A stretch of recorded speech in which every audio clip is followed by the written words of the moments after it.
Hi, I'm Jill Chochol. It's March's Reading Month and an opportunity to read so many exciting books with boys and girls. Adults like these books too, so it's a time where I can revisit some of my favorite books.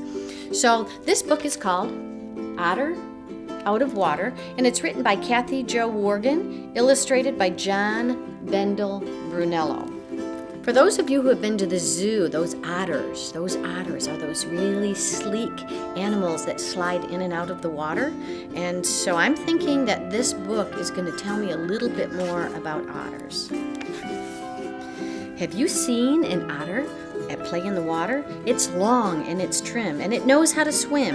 It rolls and it spins, it twists and it grins. But what if that otter jumped out of the water? Would you shout, hip hooray? Would you ask him to play? Would you clap? Would you stomp? Would you go for a romp? What if that otter jumps out of the water? Now what if the otter stays out of the water? Would you scamper uphill, then slide down in a spill? Would you ride on your bellies with great otter skill? Would you both get muddy? Would he call you buddy? What if that otter stays out of the water? Now what if the otter follows you home? Will you hop? Will you skip? Will you whistle and yip? Would you hide in the bushes to give him the slip?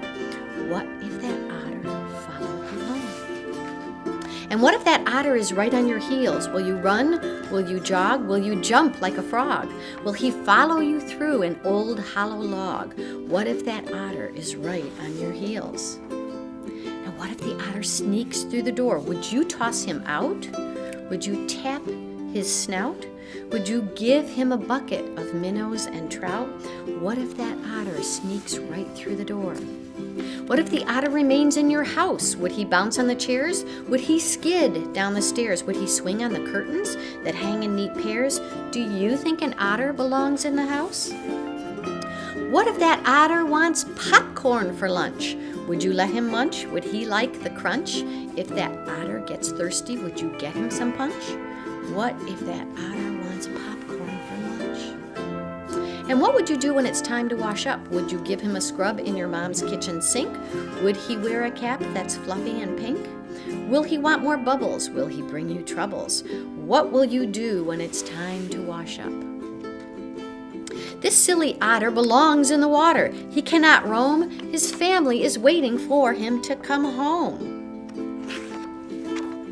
So what happened to us on that very next day? We'd better not say. More otters arrived, and we think they might stay. Oh my goodness. Otters, do they stay in the water or out? What do you think?